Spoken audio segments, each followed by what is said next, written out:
सारा कार्य शैतान को पराजित करने के लिए है।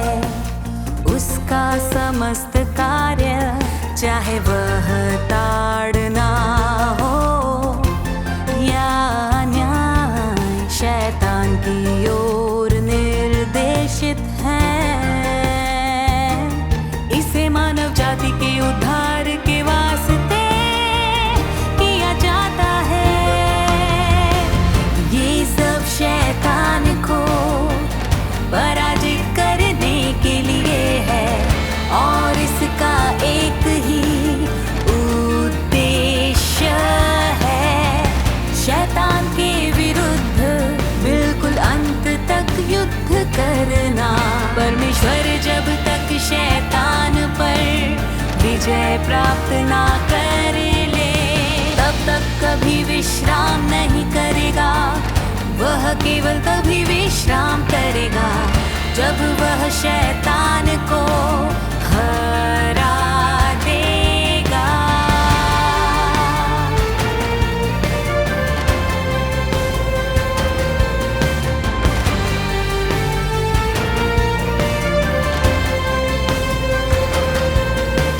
चूंकि परमेश्वर द्वारा किया गया समस्त कार्य शैतान की ओर निर्देशित है और चूंकि वे सभी लोग जिन्हें शैतान द्वारा भ्रष्ट कर दिया गया है शैतान की सत्ता के नियंत्रण में है और सभी शैतान की सत्ता के अधीन जीवन बिताते हैं।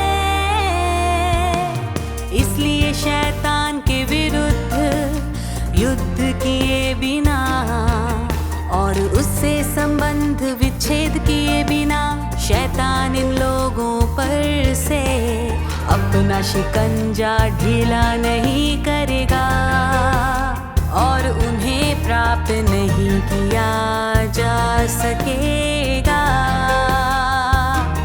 यदि उन्हें प्राप्त नहीं किया गया तो यह साबित करेगा कि शैतान को पराजित नहीं किया गया है, कि उसे वश में नहीं किया गया है। अपनी 6000 वर्षीय प्रबंधन योजना में परमेश्वर ने प्रथम चरण के दौरान व्यवस्था का कार्य किया। दूसरे चरण के दौरान उसने अनुग्रह के युद्ध का कार्य किया, अर्थात सलीब पर चढ़ने का कार्य। और तीसरे चरण के दौरान वह मानव जाति पर विजय प्राप्त करने का कार्य करता है। यह समस्त कार्य उस सीमा पर निर्देशित है जिस तक शैतान ने मानव जाति को भ्रष्ट किया है।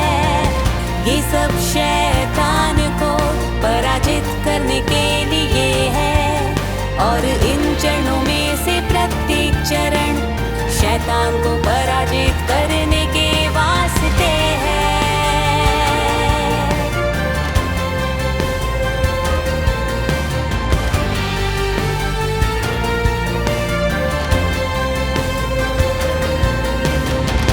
परमेश्वर के प्रबंधन के 6000 वर्षों के कार्य का सार बड़े लालच कर के विरुद्ध युद्ध है और मानव जाति का प्रबंधन करने का कार्य भी शैतान को हराने का कार्य है। शैतान के साथ युद्ध करने का कार्य है।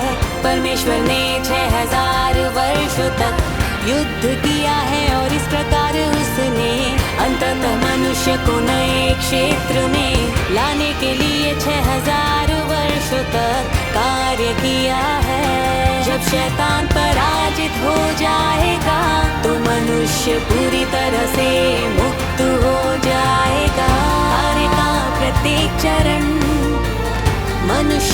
की वार।